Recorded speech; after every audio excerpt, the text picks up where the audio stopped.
ஓம் ஸ்ரீ தாரா நேயர்களுக்கு வணக்கம். நாம இன்னைக்கு 108 சக்தி பீட ஆலயத்தை தான் பார்க்க வந்திருக்கோம். இந்த ஆலயம் எங்க இருக்குன்னு பாத்தீங்கன்னா, சுகுவார் சத்திரத்துல இருந்து ஒரு 15 கிலோமீட்டர் உள்ள வந்தீங்கன்னா கண்ணந்தாங்கல் கிராமத்துல மங்களபுரி கஷேத்திரத்துல அமைஞ்சிருக்கு. இது கம்பா நதியின் கிளை நதியின் கரையோரமாக அமைஞ்சிருக்கு. 1930களில் மகா பெரியவா இங்கதான் கேம்ப் போட்டதா சொல்லப்படுறாங்க. அதனாலேயே இந்த கோயிலை கட்டின குருநாதர் இந்த ஸ்தலத்தை செலக்ட் பண்ணதாகவும் சொல்றாங்க. இப்போ நம்ம கோயிலுக்குள்ள போய் இந்த கோயிலின் சிறப்பம்சங்கள் என்னென்ன, விசேஷமா என்னென்னலாம் நடக்குதுன்னு தெரிஞ்சுக்கலாம். நாம இப்போ 108 சக்தி பீட ராஜகோபுர வாசல்ல தான் நின்றுட்டு இருக்கோம். இப்போ கோயிலுக்குள்ள போறோம். 108 சக்தி தேவியர்களோட தரிசனமும் நம்ம பார்க்க போறோம். காமாரி காமாம் கமலாசனஸ்தாம் காம்யப்ரதாம் கங்கண பூஷஹஸ். ராஜகோபுரத்தை கடந்து வந்த உடனேயே இங்க கம்பீரமாக ஒரு விநாயகர் இருக்காரு. இது ராஜகோபுர விநாயகர்னு சொல்றாங்க. இந்த கோயிலுக்குள்ள என்டர் ஆன உடனே நம்ம முதல்ல அந்த கோயில் பார்த்தோம்ல, விநாயகர் கோயில். அதுக்கடுத்து இந்த விநாயகரை தரிசனம் செஞ்சுட்டு தான் நம்ம 108 தேவியரின் தரிசனத்தையும் பார்க்க போறோம். தக்ஷன் யாகம் செய்யும் போது தன் கணவன் சிவனை அழைக்கல, மரியாதை கொடுக்கலன்னு கோவம் செஞ்சுட்டு தாட்சாயினி தன்னையே அந்த யாகத்துல தன்னையே சமர்ப்பணம் பண்ணா இல்லையா, அந்த கோவத்துல சிவன் ருத்ர தாண்டவம் ஆடும்போது அம்பாளின் உடல் பாகங்கள் உலகத்துல பல இடத்துல விழுந்ததுன்னு கேள்விப்பட்டிருக்கோம். சில பாகங்கள் ஏஸ்ட்ரல வெளியில உலகத்திலையும் விழுந்திருக்குன்னு கேள்விப்பட்டிருக்கோம். இந்த பாகங்கள் விழுந்த ஒரு இடமும் சக்தி பீடமாக இருக்கு. ஒவ்வொரு சக்தி பீடமும் அவ்வளோ சக்தி வாய்ந்தது. அந்த மாதிரியான சக்தி பீடத்தை நம்ம ஒரு இடத்துலையும் போய் தேடி வழிபட்டு வரத்துக்குள்ள இந்த ஆயுள் பத்தவே பத்தாது. அதனால் சில இடத்துல போய் ரிசர்ச் பண்ணி சில கிரந்தங்களோட ரெஃபரன்ஸை எடுத்து, புராணங்களோட ரெஃபரன்ஸை எடுத்து இங்கே இருக்கிற 108 தேவியர்களையும் வடிவமைச்சிருக்காங்க. இது உலகத்திலேயே இருக்கக்கூடிய முதல் 108 சக்தி பீடம். ரொம்ப சக்தி வாய்ந்த ஒரு கோயிலாகவும் இருக்கு. இந்த 108 தேவியரும் ஒருங்கிணைந்து இருக்கிறது தான் ஸ்வர்ண காமாட்சி. அது மூலவராக இருக்காங்க. இந்த 108 சக்தி பீடத்தில் முதல்ல இருக்கக்கூடிய சக்தி தேவி யாருன்னு பார்த்தீங்கன்னா விசாலாட்சி. இந்த விசாலாட்சி தான் முதல்ல தொடங்குது. அதுக்கப்புறம் 108 தேவியர்களும் வரிசையாக வச்சுருக்காங்க இந்த கோவிலில். 108 சக்தி பீடத்துக்கு போக வேண்டிய அவசியம் கிடையாது, போகவும் நம்மளால முடியாது. ஏன்னா சிலதெல்லாம் நம்ம உலகத்தை விட்டு தாண்டி இருக்கு இல்லையா. இது ஒரே இடத்துல இருக்கிறதுனால இந்த ஒரு கோயிலுக்கு வந்தாலே 108 சக்தி தேவர்களும் ஆசீர்வாதமும் கிடைக்கும். நம்மளுடைய எண்ணங்களும் கோரிக்கைகளும் நிறைவேறும். இங்க 12வதா இருக்கக்கூடிய தேவி ஸ்ரீ கௌரி தேவி. எப்பவுமே அம்பாள்னா ஒரு கையில ஒரு தாமரை வச்சிருப்பாங்க, இல்ல ஒரு மலர்கள் வச்சிருப்பாங்க, ஒரு கலசம் வச்சிருப்பாங்க, ஆசீர்வாதம் பண்ற மாதிரி அபயஹஸ்தம் இருக்கும். ஆனா இந்த தேவிக்கு பாத்தீங்கன்னா ஒரு கையில லிங்கமும் இன்னொரு கையில விநாயகரும் வச்சிருப்பாங்க. இது இந்த போர்டே போட்டிருக்கு பாருங்க. 10 வருஷமாக இதுல ரிசர்ச் பண்ணி 4 வருஷமாக இதனுடைய டீட்டெயில்ஸ் எல்லாம் கேதர் பண்ணி இந்த ஒரு சிற்பமும் வடிவமைச்சிருக்கு. கோயில்ல 27 நட்சத்திரங்கள் இருக்கு இல்லையா. அப்ப 27 நட்சத்திரங்களுக்கு 4 பாகங்கள் இல்ல 4 பாதம் அப்படின்னு ஒரு நட்சத்திரமும் சொல்றோம். அப்படியாக 108 இருக்கு. அதனால ஒரு நட்சத்திரம் இருக்கிறவங்களுக்கும் உங்க ஜாதகத்துல இந்த தோஷம் சொல்றாங்க, இல்ல வேற ஏதோ பிரச்சனைன்னு சொல்றாங்க அப்படின்னா இந்த கோவிலுக்கே வரும்போது உங்க ஜாதகத்துல இருக்க எல்லா தோஷங்களும் இல்ல நட்சத்திரத்துல இருக்கக்கூடிய பிரச்சனைகள் இது எல்லாம் கூட சரியாகும்னு நம்பப்படுது. இந்த கோயிலை கட்டினவங்க நம்ம குருஜி ஸ்ரீ காமாட்சி சுவாமிகள். இவர் இந்த கோயிலை ரொம்ப மெனக்கெட்டு உலக நன்மைக்காக லோகக்ஷேமத்துக்காக கட்டின கோயில். இங்க இருக்கிற ஒரு சிலையும் 108 அம்பாள் சிலையும் தன்னுடைய சிஷ்யர்களும் சேர்ந்து இங்க பிரதிஷ்டை பண்ணியிருக்காங்க. அதுவும் ஸ்பெஷாலிட்டி. ஜலப்பிரபா தேவி ஒரு தண்ணீர்ல எப்படி ஒரு அம்பாள் உட்கார்ந்துருப்பாளோ அதே மாதிரி சித்தரிச்சிருக்காங்க இந்த சிற்பத்தை. அழகான மீன் மீது அம்மன் நின்ற கோலமாக இருக்கக்கூடியது தான் ஜலப்பிரபா தேவி. அதுக்கடுத்து நம்ம பார்க்க போறது மகுடேஸ்வரி தேவி. இந்த ரிசர்ச் டீம் இந்த 108 சக்தி பீடத்தை பத்தி ரிசர்ச் பண்ணும்போது ஒரு சக்தி பீடத்துக்கு போகிற சமயத்துல அவங்களுக்கு சிலை கிடைக்கல, வெறும் மகுடம் மாத்திரம்தான் கிடைச்சது.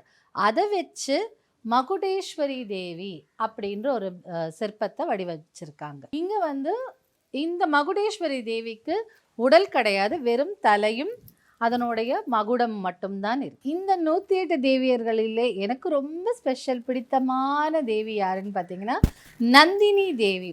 நந்தினி தேவினாலே எல்லாருக்கும் பிடிக்கும். நம்ம ஆசைகளை ஃபுல்லாக நிறைவேற்றி கொடுக்கக்கூடிய தேவி. அதே மாதிரி எப்படி ஒரு மகாலட்சுமி அம்சமாக இருக்கக்கூடியது நந்தினி இல்லையா? பசுமாடுன்னு சொல்கிறோம், அதுவே வந்து காமதேனுன்னு சொல்கிறோம் சில பேர். அப்போது நம்ம ஆசைகளை, நம்மளோட நல்ல செல்வ செழிப்பான வாழ்க்கையை கொடுக்கக்கூடியது நம்ம நந்தினி தேவி. இதில் இன்னொரு ஸ்பெஷாலிட்டியே எனக்கு இது ரொம்ப பிடிச்சிருக்கு அப்படின்னா, இதை இந்த சிலையை இங்கே வைக்கக்கூடிய பாக்கியம் என் குருநாதர் எனக்கு கொடுத்ததுனால இது எனக்கு மனசுக்கும் ரொம்ப பிடிச்ச கடவுளாக இருக்காங்க. கிருஷ்ணன்னாலே நம்ம எல்லாருக்கும் ரொம்ப பிடிக்கும். எல்லாருக்கும் கிருஷ்ணன் மாதிரி ஒரு குழந்தை வேணும்னு எல்லாரும் வேண்டுவாங்க. அதே மாதிரி கணவனாக இருந்தாலும் காதலனாக இருந்தாலும் கிருஷ்ணன் மாதிரி இருக்கணும்னு சொல்லுவாங்க. அழகில் கிருஷ்ணன் மாதிரி இருக்கணும்னு சொல்லுவாங்க. குணத்தில், அறிவில் அப்படி இருக்கணும்னு சொல்லுவாங்கல்ல. இது 108 தேவியர்களின் இடமாக இருந்தாலும் தாய்மைக்கு முதன்மை கொடுத்து இங்கே தேவகியோட நம்ம அழகான கிருஷ்ணனும் இருக்கிறாங்க. தேவகி கிருஷ்ணன் இங்கே இருக்கக்கூடிய ஒரு எல்லாருக்கும் பிடித்தமான ஒரு சிலை. கிருஷ்ண ஜெயந்திக்கெலாம் இங்கெல்லாம் ஒரு கோலாகலமாக டெக்கரேட் பண்ணுவாங்க. இந்த தேவியின் பெயர் ஸ்வாகா தேவி. நம்ம யாகம் பண்ணும்போதும் சரி, இல்லை மந்திரம் சொல்லும் போதும் சரி, எண்டில் ஸ்வாகா ஸ்வாகன்னு சொல்கிறோம்ல, நம்மளுடைய கோரிக்கைகளை நம்ம யாகத்தில் சமர்ப்பணம் பண்ணுற பொருட்களை எல்லாம் கடவுளிடம் கொண்டு சேர்க்கக்கூடியது தான் ஸ்வாகா தேவி. இந்த தேவியை தான் வேண்டிக்கணும். நம்ம கோரிக்கையெல்லாம் அங்கே கொண்டு போய் சொல்கிறதுக்கு நமக்கு ஒரு ஆள் வேணும்ல, அந்த தேவி தான் ஸ்வாகா தேவி. இவகிட்ட நம்மளுடைய கோரிக்கைகள் சொன்னால் கண்டிப்பாக எப்படியாச்சும் ரெக்கமெண்டேஷன் பண்ணி நம்மளுக்கு நிறைவேற்றி கொடுத்துருவா. நம்ம ஓம் ஸ்ரீ தாராக்கு ஏன் தாரா அப்படி பேர் வந்ததுன்னா இந்த தாரா தேவியானால தான். தாரா தேவியை முதன்மையாக கொண்டு தான் நம்ம ஓம் ஸ்ரீ தாரான்னு பேரே வந்தது. ஸோ ஸ்ரீ தாரா தேவி, அதை பேஸ் பண்ணி ஓம் ஸ்ரீ தாரா. ஔஷதி தேவி, நமக்கு உடம்பு சரியில்லை, நம்ம உடல்நிலை பாதிக்கப்பட்டிருக்கு அப்படின்னா இந்த தேவியிடம் முறையிடலாம். ஔஷதம்னாலே மருந்துன்னு அர்த்தம் இல்லையா? ஸோ ஔஷதி தேவி கிட்ட நமக்கு தீராத நோயாக இருந்தாலும் தீர்த்து வைக்கக்கூடியவள் தான் இந்த ஔஷதி தேவி. ஔஷதி தேவி கிட்ட நம்ம உடல் நலம் நல்லா இருக்கணும்னு வேண்டிக்கலாம். வந்தினியா தேவி, எல்லா அம்பாளும் லயன் மேலே வருவாங்க, சிங்கம் புலி அப்படி தான் வருவாங்க. இந்த அம்பாள் மட்டும் குதிரை மேலே வரக்கூடிய தேவி. அவ்வளோ ஸ்பீடாக ஸ்விஃப்டாக நம்ம கோரிக்கைகளை நிறைவேற்றி கொடுக்கக்கூடிய தேவி வந்தினியா. 108 தேவிகளோடு சேர்ந்து இங்கே நம்ம ஸ்வர்ண பைரவர் காவலாக நமக்காக நிற்கிறாங்க. இந்த ஸ்வர்ண பைரவர் வாசல் ராஜகோபுரத்தோட ரைட் ஹேண்ட் சைட் வாசல்லையே இருக்கக்கூடியவர். பைரவர்னாலே காவல் தான் இல்லையா? இந்த அம்பாள் கோயில் இருந்தால் பைரவர் இருப்பார். இந்த ஸ்வர்ண பைரவருக்கு ஒவ்வொரு தேய்பிறை அஷ்டமி அன்னைக்கும் சிறப்பு பூஜைகள், விசேஷ அபிஷேகங்கள்லாம் நடக்குது. உங்களுக்கு பார்ட்டிசிபேட் பண்ணணும்னு நீங்கள் நினச்சிங்கன்னா கண்டிப்பாக பைரவர் பூஜையில் கலந்து. ஸ்ரீ சக்தி பிரம்மகலா தேவி, இது யாரெல்லாம் குருஜியோட சிஷ்யர்களோ அவங்களுக்கெல்லாம் ரொம்ப பிடிச்ச தேவி. ஏன்னா இது 108வது தேவி இந்த கோயிலில். இந்த பிரதிஷ்டை செய்தது நம்ம குருமாதாவும் குருஜியும் தான். அதனால் எங்கள் எல்லாருக்கும் மனசுக்கு பிடிச்ச தெய்வமும் இதுதான். இங்கே மட்டும் நாங்கள் ஸ்பெஷலாக பெரிய கோலெல்லாம் போட்டு சிறப்பாக கொண்டாடுவோம். சக்தி பிரம்மகலா தேவி.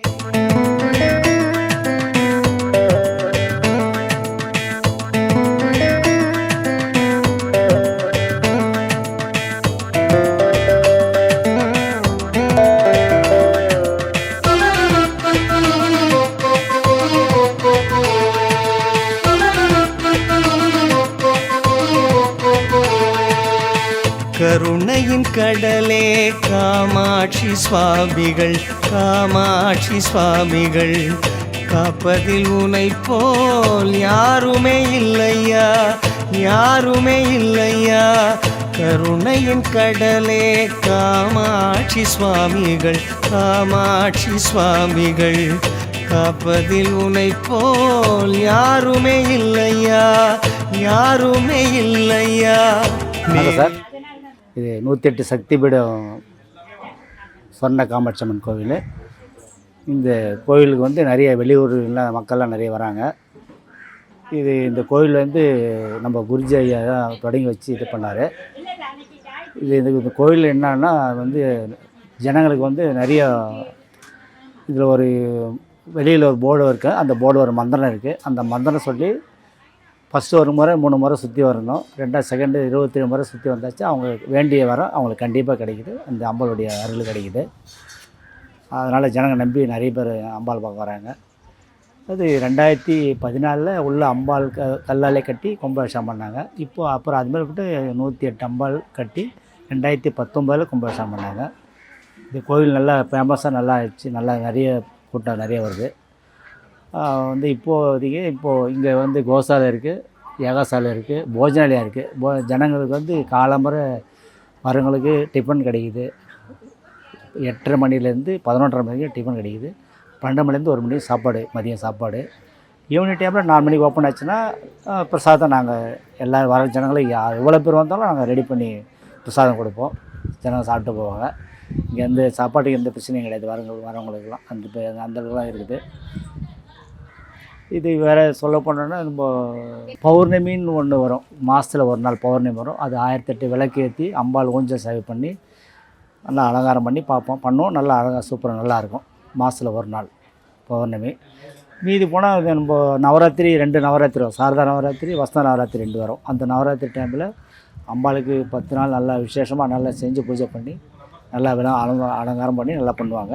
நல்ல விசேஷமாக இருக்கும். மற்ற நாள் வெள்ளிக்கிழமை அம்பாளுக்கு வந்து அலங்காரம் நல்லாயிருக்கும். வெள்ளிக்கிழமை நல்லாயிருக்கும். மற்ற அம்பாள் எல்லாம் சிறப்பாக நல்லாயிருக்கும். அந்த கோவில் பற்றி நல்லாயிருக்கும். வந்து பாருங்க வாங்க. வணக்கம். ஆட்சி சுவாமிகள் காப்பதில் உனை போல் யாருமே இல்லையா, யாருமே இல்லையா. கருணையின் கடலே காமாட்சி சுவாமிகள், காமாட்சி சுவாமிகள் காப்பதில் உனை போல் யாருமே இல்லையா, யாருமே இல்லையா. நேரில் வந்த என் தெய்வமே காமாட்சியே உன் ரூபமே, நேரில் வந்த என் தெய்வமே காமாட்சியே உன் ரூபமே. கருணையின் கடலே காமாட்சி சுவாமிகள், காமாட்சி சுவாமிகள் காப்பதில் உனை போல் யாருமே இல்லையா, யாருமே இல்லையா.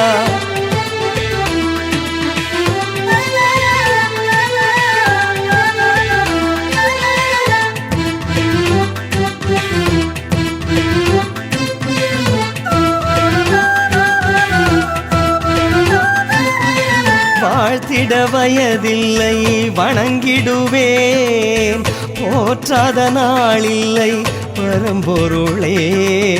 நீங்காத உன்னருளை நினைக்கையிலே பொங்கிடும் என் நெஞ்சம் மகிழ்ச்சியிலே.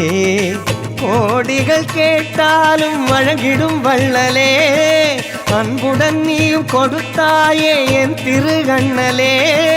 ஒரு புறம் ஆதி மறுபுறம் சக்தி உருவாயான என் பெருமானே. கருணையின் கடலே காமாட்சி சுவாமிகள். இந்த கோயில் அமைந்திருக்க இடம் எங்கன்னு பார்த்தீங்கன்னா, மகா பெரியவா 1930களில் இந்த பர்டிகுலர் இடத்துல கேம்ப் போட்டதா சொல்லப்படுது. இந்த கோயிலுக்கு அந்த ரோடுக்கு அந்த பக்கம் கம்பா நதியின் கிளை நதி போகிறதாகவும் சொல்லப்படுது. இங்கே ஆக்சுவலாக ஒரு பெரிய வேப்ப மரம் இருக்குது. அந்த மரத்துக்கு அடியில் தான் மகாபெரிவா கேம்ப் போட்டதாக சொல்லப்படுது. ஆனால் அந்த மரம் விழுந்துருச்சு. அதே ஒரு மரம் இருந்த இடத்துல இப்போ 3 வேப்ப மரமாக இங்கே இருக்குது. இதுதான் இந்த கோயிலின் ஸ்தல விருட்சம். காமாட்சி சுவாமிகள் காப்பதில் உனை போல் யாருமே இல்லையா, யாருமே இல்லையா. இங்க மகா பெரியவா வச்சிருக்காங்க. இந்த மகா பெரியவா இந்த கோயிலுக்கு வர்றதையே ஒரு அழகான கதையா சொல்றாங்க. முதல்ல மகா பெரியவாவை இங்க கொண்டு வந்து இங்க வச்சாங்களாம். வைத்த பிறகு அம்பாளுக்கு நேரா வச்ச பிறகு அந்த பெரியவாவோட சிலையை தள்ளவே முடியல, நகர்த்தவே முடியல அப்படின்னு சொன்னாங்க. ஏன் அப்படின்னா, எனக்கு இங்கே தான் வேணும். ஆக்சுவலாக ஒரு தனியாக ஒரு கோயில் கட்டுறதா ஒரு பிளான் இருந்தது, ஒரு தனி மண்டபம் மாதிரி கட்டுறதா இருந்தது. ஆனால் மகாபெரிவா புஷ் பண்ணவே முடியலங்கிறதுனால குருநாதர் வந்து இதை அழகாக நகர்த்தி இங்கே வச்சுருக்காரு. இங்கே எப்படி வச்சுருக்காங்கன்னு பார்த்தீங்கன்னா, அம்பாள் பத்மாசன கோலத்தில் அமர்ந்திருக்கிறதாகவும் மகாபெரிவாவின் பார்வைகள் அம்பாளின் திருப்பாதங்களை பார்த்துக்கிட்டே இருக்கிறதாகவும் பிரதிஷ்டை செஞ்சுருக்கு. இவரும் இன்னைக்கு சாக்கம்பரி அலங்காரத்துல ரொம்ப அழகா காட்சி. ஐயா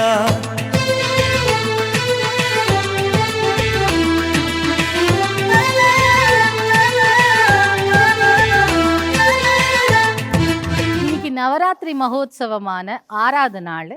இன்னைக்கு இந்த அழகான 108 அம்பாளும் சாக்கம்பரி அலங்காரம் சொல்லக்கூடிய காய்கறி மாலை அணிந்து கொண்டு நமக்கு எல்லாம் அருள் பாலிக்கிறாங்க.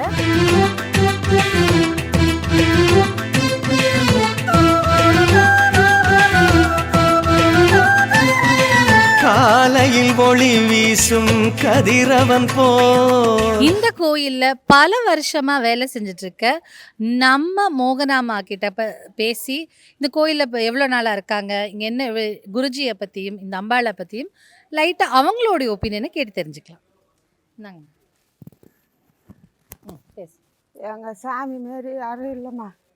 ஏதோ எங்கள் சாமி இருக்குன்னு ஏதோ போய்ங்குது. எங்கள் சாமி இல்லை, அதே இதாக்குது. நான் என்ன பண்ணுவேன்? சாமி பால யாருமே வர மாட்டாங்க. அவருக்கு பிற்பாடு யாரும் அது மாரி இருக்க மாட்டாங்கம்மா. இந்த கோயிலில் தான் நல்லா உற்பத்தி ஆகினாரு. இப்போ இருந்து பார்க்கறதுக்கு இல்லை. அது போல் ஆயிடுச்சு. என்ன பண்ணுறது? எவ்வளோ நாள் இங்க வேலை நான் 12 வருஷமாக இருக்கிறேம்மா. கோயில் கட்டுறதுலேருந்து இருக்கிறேன். உங்க பொண்ணு இங்க தான் வேலை செய்யுதா? அது இப்போ தான் ஒரு 4-5 வருஷமாக, ஒரு 6 வருஷம் இருக்கும். அவங்க வந்து நான் 12 வருஷமாக இருக்கிறேன். ஏதோ எங்கள் சாமி இல்லை, அதான் இப்போ ஒரு குறை. அம்மா வணக்கம்மா. இங்க எத்தனை வருஷமா போயிட்டு இருக்கீங்க இந்த கோயில் வாசல்ல? 8 வருஷமாக இருக்காங்கம்மா. இந்த கோயில்ல பிடிக்குமா உங்களுக்கு? ஆமாம், அந்த கோயில் பிடிக்கும். குருநாதர் வந்து என்னை இங்கே ஒரு நிலையாக நிறுத்தி வைக்கிற வச்சிருக்கிறாரு. இது நல்ல சக்தி வாய்ந்த கோயில். நல்லா நினச்சதெல்லாம் நடக்கும். நல்லா எல்லாரும் வந்து நல்லா தரிசிக்கணும். நீங்க இங்க ஏதாவது வேண்டி உங்களுக்கு நடந்திருக்கா? வேண்டிய நல்லா நடந்திருக்கு. எங்கள் மருமகளுக்கு பாப்பா இல்லாத இருந்தது. கலாநாயகி 3 வருஷம் இருந்தது. இந்த அம்பாளை வேண்டின பிறகு இப்போ பாப்பா 2 பாப்பா இருக்காங்க. இந்த கோயில்ல துவாரபாலகரா இருக்கிற ஏகாம்பரம் அண்ணா கிட்ட இந்த கோயிலை பத்தி கேட்டு தெரிஞ்சுக்கலாம். அண்ணா எத்தனை வருஷமா இருக்கீங்க? இந்த கோயிலுக்கு வந்து 2 வருஷம் ஆகுது மேடம்.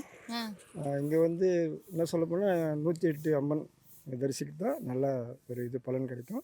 எல்லாமே இங்கே வருஷத்தில் இது எந்த உலகத்துலையும் கிடையாது, நம்ம உலகத்துல தான் ஃபஸ்ட்டு இருக்குது. அதனால் எங்களுக்கு வந்து நல்ல சக்தி இருக்குது. தேங்க்யூண்ணா. முதல்ல இந்த கோயில் கட்டுறதுக்கு முன்னாடி முதல்ல இந்த விநாயகரை தான் பிரதிஷ்டை பண்ணியிருக்காங்க. விநாயகர் மட்டுமல்லாது இங்கே நாகரும் பிரதிஷ்டை பண்ணியிருக்காங்க. இங்கே ஒரு குட்டி மகாபெரிவா சிலையும் இருக்கு. அதற்கும் அபிஷேகங்கள் ஆராதனைகள் நடக்கப்படும். மாலையில் குளிரான நிலவினை போல் தியாகத்தில். விநாயகர் கோயிலை அடுத்து இங்க சங்கர ஹால் அப்படின்னு ஒரு பெரிய மண்டபம் இருக்கு.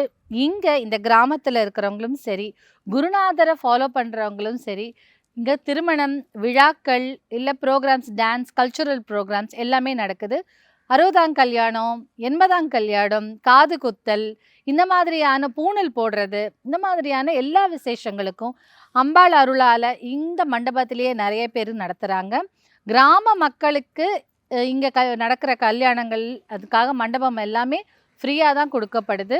அப்படியே ஃபங்க்ஷனை முடிச்சுட்டு அம்பாளை தரிசிச்சுட்டு போஜனாலயால போய் நிம்மதியாக திருப்தியாக அம்பாளின் பிரசாதத்தை சாப்பிட்டுட்டு நிறைவோட போலத்திலே உருகும் மெழுகினை போல் யோகத்திலே. இப்போ நான் நின்றுட்டு இருக்கிறது சக்திவல பாதைங்கிற இந்த கோயிலை சுற்றி இருக்கும் ஒரு பாதை.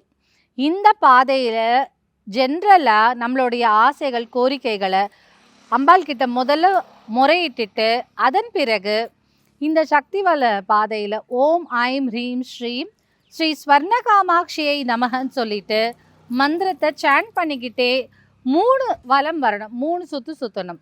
அதுக்கப்புறம் நம்மளுடைய கோரிக்கைகள் எல்லாம் நிறைவேறின பிறகு இதே மாதிரி மந்திரத்தை ஓம் ஐம் ஹ்ரீம் ஸ்ரீம் ஸ்ரீ ஸ்வர்ண காமாட்சியை நமகன்னு சொல்லிட்டு 27 சுற்று சுற்றி நம்ம கோரிக்கையை முடிவடைந்ததற்கு நன்றி சொல்லிக்கிறோம். நிறைய பேர் தங்களுடைய கோரிக்கைகள், திருமணம் ஆகலை, குழந்தை பாக்கியம் இல்லை, அதே மாதிரி பிஸ்னஸில் பிரச்சனை, உடல் ரீதியாக பிரச்சனை, இந்த மாதிரியான விஷயத்துக்கு கூட கோரிக்கைகளை வச்சு இந்த சக்திவல பாதையில் சுற்றி வந்து நிறைவேறி இருக்குன்னு சொல்கிறாங்க. சொல்லியும் இருக்காங்க, நடந்தும் இருக்குது. எனக்குமே பல விஷயங்கள் இந்த கோயிலில் நடந்திருக்கு. இப்போ நம்ம இருக்கிறது தான் சக்திவல பாதை. இந்த பாதையில் உற்சவ திருநாட்கள்ல இங்க வந்து இந்த ரதத்துல இந்த சக்திவல பாதையை சுத்தி வலம் வரும். நிலைத்த திருவருளே ஈடில்லை இணையில்லை கலியுக சித்தனே. நம்ம முன்னாடி இருக்கிற கொடி சக்தி கொடின்னு சொல்லுவாங்க. ஒவ்வொரு உற்சவத்தின் போதும் இந்த சக்தி கொடியை ஏற்றிதான் ஒரு விழாவும் தொடங்கும். இப்போ நம்ம நின்றுட்டு இருக்கிறது குருஜியின் மணி மண்டபம். குருஜி 2024 சித்தியானார். ஆனாலும் இன்னும் பல அற்புதங்களை முன்ன விட ஜாஸ்தியாக பண்ணுறதாக அவருடைய டிவோட்டீஸ் அவரை ஃபாலோ பண்ணுறவங்க சொல்கிறாங்க. இந்த கோயில்லையும் பல அற்புதங்கள் நடந்துகிட்டே இருக்குன்னு சொல்கிறாங்க. சம்டைம்ஸ் காதில் பேசுகிற மாதிரி கூட இருக்குது, எனக்கு இன்ஸ்ட்ரக்ஷன்ஸ் வருது அப்படின்னு சொல்கிறாங்க. ஸோ அவருடைய ஆற்றல் வீரியம் இன்னும் ஜாஸ்தியாக இருக்கே தவிர அது குறையில. ஸோ இந்த குருஜியின் மணிமண்டபம் தான் எல்லாமே. நம்மளுக்கு எல்லாமுமே இங்கேருந்து தான் தொடங்கும், இங்கே தான் முதல்ல ஸ்டார்ட் பண்ணும். நம்ம குருஜியை வேண்டிக்கிட்டு நாமும் இந்த கோயிலை பற்றி நிறைய தெரிஞ்சுக்கலாம். குருஜி தன்னை ஃபாலோ பண்ணுறவங்களுக்கு 7 கோட்பாடுகள் கொடுத்துருக்காரு. எப்படி நம்மளுடைய 7 கோட்பாடுகள் யாரெல்லாம் அவரை ஃபாலோ பண்ணுறாங்களோ இந்த 7 கோட்பாடுகளையும் ஃபாலோ பண்ணும். அது என்ன அப்படின்னு பார்த்தா, நாம் பிறப்பால் சார்ந்த மதத்தை நாம் பின்பற்றினாலும் நமக்கு எல்லா மதமும் சம்மதம். அதே மாதிரி நம் ஜாதி மதம் இனம் என்ற பாகுபாடு எதுவுமே இல்லாமல் எல்லாரையும் நம்மளுடைய சகோதரராக நினைக்கணும்னு சொல்லியிருக்காங்க. எல்லா உயிரினங்களும் அம்பாளின் படைப்பாக நினைத்து புலால் உண்பதை தவிர்க்கணும்னு சொல்லியிருக்காங்க. அதே மாதிரி நாம் பிறருடைய நல்ல விஷயங்களை பிறருடைய டேலண்ட்டை பாராட்டுவதில் தாராளமாக இருக்கணும்னு சொல்லியிருக்காங்க. கடமை கண்ணியம் கட்டுப்பாடு நன்னடத்தை மூலம் நம்மளுடைய வாழ்க்கையை நடத்தணும்னு சொல்லியிருக்காங்க. அதே மாதிரி நம்முடைய மனம் எண்ணம் எல்லாமுமே குருவின் திருப்பாதங்களில் சமர்ப்பணம் பண்ணணும்னு சொல்லியிருக்காங்க. ஸோ சரண்டருங்கிறது ரொம்ப கீவேர்டாக உணர்த்தியிருக்காரு குருஜி. நாம் எப்போவுமே சரண்டர் பண்ணி அம்பாள்கிட்டையும் சரி, உங்களுக்கு யாராவது குருநாதர் இருந்தாலும் அவர்கள்கிட்டையும் சரணாகதி தத்துவத்தையோடு இருந்தீங்கன்னா நம்மளை அழகாக வாழ்க்கை என்னும் கடலில் எந்தவித பிரச்சனையும் இல்லாமல் அக்கறைக்கு கொண்டு சென்று விடுவார்கள், குருவாக இருந்தாலும் அம்பாளாக இருந்தாலும். அதனால் நாம் எல்லாரும் சரணாகதி தத்துவத்தை பின்பற்றலாம். நாம் இந்த கோயிலோட கோஷாலையில் இருக்கோம். இது நந்தினி கோஷாலைன்னு சொல்லப்படுது. இங்கே இருக்கிற மாடுகள் அனைத்தும் நாட்டு பசு மாடு தான். இந்த கோ சம்ரக்ஷணம்ங்கிற ஒரு கான்செப்டுக்காக, இந்த நாட்டு பசு மாடை பாதுகாக்கணுங்கிற கான்செப்டுக்காக இந்த கோஷாலை கட்டப்பட்டிருக்கு. உங்களுக்கு இந்த மாதிரியான மாட்டுக்கு தீவனம் கொடுத்தா உங்களுடைய ஜாதகத்தில் பிரச்சனை தீரும் அப்படிலாம் சொல்கிறாங்கல்ல, அந்த மாதிரி ஏதாவது இருந்ததுன்னா நீங்கள் அடாப்ட் அ கவ்ங்கிற ஒரு கான்செப்ட் இருக்குது இந்த கோயிலில். அந்த கான்செப்ட் என்னென்னா, நீங்கள் ஒரு மாதத்துக்கு ஒரு மாட்டுக்கான செலவை ஏற்றுக்கொள்ளலாம். அதுக்கான தீவனம் அதற்கான மெயின்டெனன்ஸ் அதுக்கும் நீங்கள் ஏற்றுக்கொள்ளலாம். அப்போது நம்ம ஒரு தானம் பண்ணுறதுக்கு ஈக்குவலாகவும் இருக்கும். ஸோ அடாப்ட் அ கவ். உங்கள் ஜாதகத்தில் ஏதாவது ஒரு பிரச்சனை, நீங்கள் பசுமாட்டுக்கு இது கொடுக்கணும் அது கொடுக்கணும்னு சொல்லியிருந்தாங்கன்னா டெஃபினட்டாக இந்த அடாப்ட் அ கவ் கான்செப்டை அவைல் பண்ணிக்கோங்க. இது ருணம் தீர்க்கும் புஷ்கரணி. இந்த குளத்தில் இருக்கிற தண்ணியில் குளிச்சாலோ இல்லை உட்கொண்டாலோ நம்ம உடலில் இருக்கும் உபாதைகள் எல்லாம் தீரும்னு குருநாதர் சொல்லியிருக்காங்க. அதனாலேயே இந்த புஷ்கரிணியின் பெயர் ருணம் தீர்க்கும் புஷ்கரணி. இங்கே குளத்துக்கு நடுவில் மகா பெரியவாவை பிரதிஷ்டை பண்ணியிருக்காங்க. அழகான குட்டி கொடையில் குட்டியாக அழகாக உட்காந்துருக்கிறாரு நம்ம மகா பெரியவர். அவருடைய அருளாலும் ஸ்ரீ ஸ்வர்ண காமாட்சியின் அருளாலும் நம்ம குருநாதர் ஸ்ரீ காமாட்சி சுவாமிகளின் அருளாலும் நமக்கு உடலால் ஏதாவது ஒரு கஷ்டம் இருந்ததுன்னா இந்த தீர்த்தத்தை தலையில் தெளிச்சிட்டாலோ இல்லை குளிக்கும்போது நீங்கள் கொஞ்சம் தீர்த்தம் எடுத்துன்னு போயிட்டு குளிக்கும்போது அதை ஒரு தண்ணியில் கலந்து குளிச்சிட்டாலும் உடலில் வரக்கூடிய உபாதைகள் எல்லாம் குறையும்னு நம்பப்படும். நாம் இப்போ நிற்கிறது ஆத்ம சுத்தி போஜனாலயா. ஒரு உணவு நம்ம உடலில் இருக்கிற உபாதைகளும் தீரும். அதில் தானே நம்மளுக்கு சக்தி இருக்குது. நம்ம என்ன உட்கொள்கிறோமோ அதில் தான் வைட்டமின்ஸ் இருக்குது, ப்ரோட்டீன்ஸ் இருக்குது. அதே மாதிரி இங்கே கொடுக்கப்படுற அம்பாளின் பிரசாதமான போஜனத்தில் நம்ம உடலில் இருக்கும் உபாதைகள் மனதில் இருக்கும் கஷ்டங்கள் எல்லாமே தீர்க்கப்படுதுன்னு சொல்கிறாங்க. இங்கே கொடுக்குற போஜனத்தை அம்பாளின் பிரசாதமாக நினைத்து உட்கொள்ளணும்னு சொல்கிறாங்க. அதனாலேயே இந்த போஜனாலயின் பெயர் வந்து ஆத்ம சுத்தி போஜனாலயா. மனம் சுத்தமாக இருந்தாலே போதும், நம்ம வாழ்க்கையில் என்னெல்லாம் அடையணுமோ அதெல்லாம் அடைஞ்சிடலாம். நம் மனம் தூய்மையாக இருந்தாலே சும்மா அப்படி வேண்டினாலே நடந்துடும் இல்லையா? ஸோ மனம் சந்தோஷமாக இருந்தாங்களா உடலில் வர உபாதைகளும் நம்மளை அண்டாது. அப்படிப்பட்ட ஒரு கான்செப்டோட தான் இந்த ஆத்மசுத்தி போஜனாலயா கட்டப்பட்டிருக்கு. இங்கே 3 வேளையும் தினமும் நித்தியப்படி அன்னப்பிரசாதம் வழங்கப்படுது. அது மட்டும் இல்லாது குருநாதரோட கான்செப்ட் சாதம் வேதம், வேதத்தையும் பாதுகாக்கணும். அதே மாதிரி உணவுக்காக தானே ஒரு ஜான் வயிற்றுக்கு தானே நம்ம இவ்வளோ உழைக்கிறோம், இவ்வளோ கஷ்டப்படுறோம். அந்த போஜனத்தை எல்லாருக்கும் வயிறு நிறைய கொடுக்கணும் அப்படிங்கிறது தான் அவரோட எண்ணம். இங்கே வர்றவங்க அம்பாளை பார்த்து குருநாதரை பார்த்து ரொம்ப சந்தோஷப்பட்டு மனம் நிறைஞ்சு, அது மட்டும் இல்லாமல் இங்கே கொடுக்கப்படுற அம்பாளின் பிரசாதமான போஜனத்தையும் உட்கொண்டு வயிறும் நிறைஞ்சு மன திருப்தியோடு வீட்டுக்கு போவாங்க. எல்லாரும் சந்தோஷமாக இருக்கணுங்கிறது தான் எண்ணமே. உலக நன்மைக்காகவும் மக்களோடைய சந்தோஷத்திற்காகவும் ஆரோக்கியத்துக்காகவுமே கட்டப்பட்ட இந்த கோயிலை நாமும் தரிசித்து நாமும் வாழ்வில் இருக்கும் எல்லா கஷ்டங்களிலிருந்து வெளியில் வந்து அம்பாளின் அருளாலும் குருநாதரின் அருளாலும் பெருவாழ்வு வாழ்வோமாக.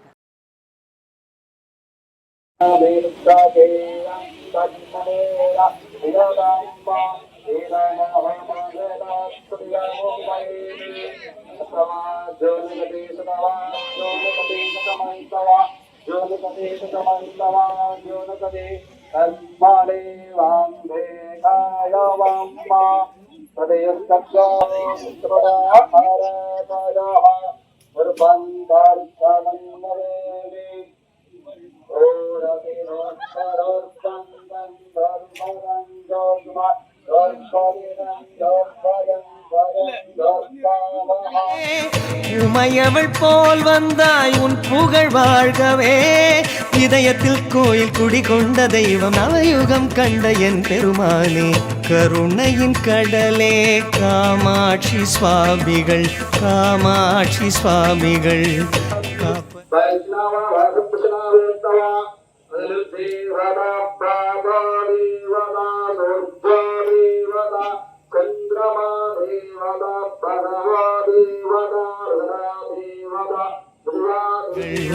காப்பதில் உனை போல் யாருமே இல்லையா, யாருமே இல்லையா.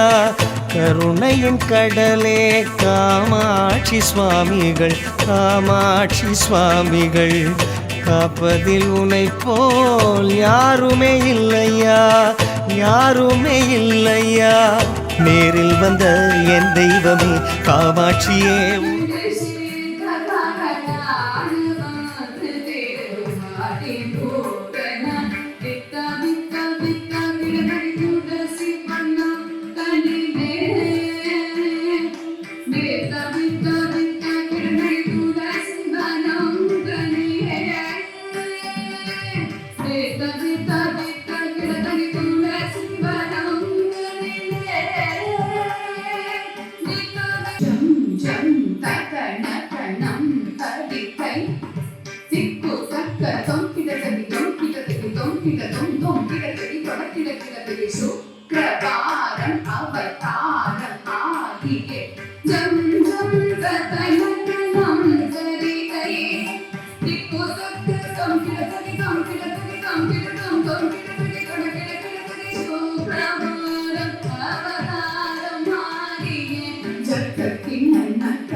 Thank you.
share.